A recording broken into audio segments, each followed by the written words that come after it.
So today we will be discussing character. This is the third video in our ethical term series or ethical keyword series. And again, we are going to have a 360 understanding of this particular word. And we have seen that UPSC has asked about PYQs in the PYQs, right? Now, what is the etymology and the origin of the word character? It comes from the Greek word, which is again character, which means, or initially it referred to what? Engraving or mark. Engraving or mark. Now this particular word is used as an ethical quality in a person. Now it is being used as an ethical quality in a person, but it comes from the Greek word which means marking something or engraving something, right? So we have understood this particular term. Let's see the definition of it, right? We cannot write this as a definition. The definition will be character refers to the sum of qualities that define and distinguish an individual reflecting a stable moral identity formed through consistent ethical actions over time. Now, let's understand each and every phrase so that you have a good understanding of the word character. It is a sum of qualities. What does it mean, sum of qualities? Sum of qualities means being compassionate, being accountable, being responsible. So these are the qualities within you. But is it enough that if this qualities, if it is within me, will make me a good character? Of course not. So this particular qualities which is there within me is generated how? It is reflected in stable moral identity. That if I'm compassionate, people will know me through and through compassionate. If I am accountable, people will know me through and through accountable. And how do they know? How do they know? What is the process? The most important phrase, consistent ethical actions over time. That I will be acting or I will be compassionate throughout my lifetime. I will be accountable throughout my journey. I will be responsible throughout my actions, like in every sphere of life, right? The moment we are consistent with these qualities or consistent with these values, right, with this moral standing, then people will understand me as what? A character who is compassionate, a character who is accountable, a character who is responsible. So, what we have in our hand is to act. The character is something which people designate. It is not in our hand, right? I cannot call myself that I'm a good character I'm a character who is compassionate. No, somebody designates this thing, this particular term, that he is a compassionate character, right? So our job is to be ethical. The more ethical action, the more ethical choices we make, the more ethical decisions we make, right? Our character evolves. People understand, okay, this particular person has taken this particular decision, so his character is reflective of this particular value, right? So this is very important, that throughout my action taking journey, my character revolves, right? Now this is very important. We have understood the modern sense, right? In modern sense, character is described as ethics in action. Aristotle used this word, this particular word, hexis. Now this is very important. The word hexis, you can quote it directly in your answer, to describe character, defining it as a stable equilibrium of the soul, right? Again, stable equilibrium of the soul, that continuously you are taking a consistent decision, which Aristotle calls it as what? Hexis, or in a sense, is character. The best example in this particular case will be from Mahabharata, your Karn or Danvir Karn, right? Now let's understand how this particular character is built across time. Look, first you have to have a moral core, right?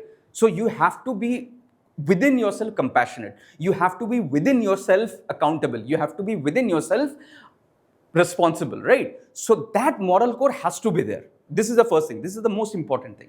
Second thing is that if you have that moral core, let's say that you have accountability, you have responsibility, but you have to do what? You have to perform that being more, you have to have this consistency of being moral. You have to be consistent of being accountable. You have to be consistent of being accountable, of being compassionate, right? So this particular consistency is very important, right? This particular consistency is important. And when does your character develop? The character develops when this particular consistency is tested against adverse condition, right? So first you have this particular source of decision, that is your moral core, right? Then it has to be performed continuously. It has to be performed continuously, right? It has to be performed continuously, right? And your real character comes out when it is performed in dire situation, right? In dire situations, in difficult situations, right? That time, if in that moment you are, let's say, compassionate, in that moment you are empathetic, in that particular moment you are transparent, right? Or in that particular moment you are accountable, that is the moment you are designated as a character who is compassionate, as a character who is accountable, as a character who is responsible, right? So and this is what it starts from your moral code. Then you have this consistency, and then your real character evolves when you are acting under pressure. This is very important, right? Now, how to the journey from value to trust, right? The character comes in between value to trust, right? So as I've said, the moral core means that you have within yourself certain values in the sense being compassionate, being transparent, being accountable, right? So first, let's say the value that you have is responsibility, right? Responsibility, right?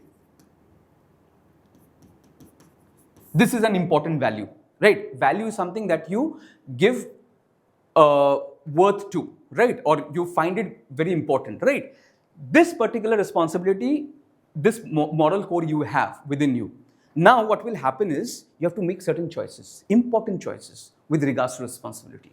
And this particular choices will come in your way again and again. And you have to take moral choices, right? The moment you do make such moral choices and repeat those choices, this repetition happens, then it becomes in your habit. So for example, if you're responsible, right? So there will be certain choices on when you might have a chance to, let's say, go and watch a movie or stay and work to complete your task, right? You choose what? To stay, work and complete your task, right? So that particular choice when you have taken and you do it repeatedly, then it becomes a habit. It becomes a habit. But is habit a character? Absolutely not. Because what? Character will only form when? Character will only form when you are under pressure. When? What happens? When you are acting under pressure, right? There is risk. There is, like for example, if you don't work, you will be fired, right? If you don't take this particular decision, thousands will be affected. So this under pressure, when this habit is acting upon, right, and you are maintaining that strength, right, then what happens? Then it forms character. Then it forms character. Then people will recognize you, designate you as a responsible person. The moment a people does that, you create what? You create trust. You create trust, and hence you will be given a leadership role. You will be given a particular responsibility which comes with added advantages or added qualities, right? So this is the journey of from having a value within you, the responsibility value is within you, from there to what? To building trust in society, right? And between that, we have to go through this particular steps. There are three important features in a character, three very important features in a character. And these three important features, whenever you get a question on character, you have to mention about these three important features. What is the first feature? The first feature is robustness. The first feature is robustness. Now, what does robustness mean? Robustness means that across any situation, across any situation, you are consistent with that particular value. What is that value? Let's say responsibility, right? The value of compassionate, value of integrity, right? Whatever the value is, right? You are consistent across situations. Second is stability. Now, this is again very important. Now, stability means stability across time, right? This was across situation, this is across time. The traits endured over time, not altered by isolated acts, right? That you are, let's say, compassionate across the time, right? It's not that you're compassionate today, you are not compassionate tomorrow. Then you will not be building character. Character means that you have to have this stability across time. Then only people will recognize you. Yes. Last but not least, now this is very important, integrity. Integrity means a particular character, right? Whatever the character is, virtues will co-occur. What do we mean by virtues will co-occur? So if a person, let's say, is courageous, right? He will have that intellect, right? He will have the sense of justice. He will have the sense of sacrifice. It will not be so that the person is courageous, but he won't have this particular virtue. right? This particular virtue. First example is Baba Amte. He left his illustrious legal career. To do what? To work among poor people, right? To work among poor people. And what kind of values that he showed, what kind of qualities he showed? He showed the quality of integrity and compassion, which is towards the marginalized society. Then another example is Dashrath Manjhi, the mountain man. Everybody knows, like a movie was made on him, right? So in his particular case, what did he do? Like his wife was killed because he did not have a proper roadway. She did not have a proper roadway, right? So what did he do? What kind of values, what kind of qualities he had? Perseverance and stability, right? It was not a momentary motivation that I will break down the mountain. No, continuously 22 years he continuously he went through this particular perseverance in order to break this particular mountain, right? This shows the kind of character he had. Okay, Maximilian Kolbe, he's called the martyr of charity. He was called martyr of charity. So there was this particular camp called Auschwitz camp during World War II. It was a Nazi camp where a particular prisoner was sentenced to death as a punishment, right? And that particular prisoner had a family. Now, this particular, he was a priest. He was a Catholic priest, right? He said, "You leave him, I will sacrifice myself."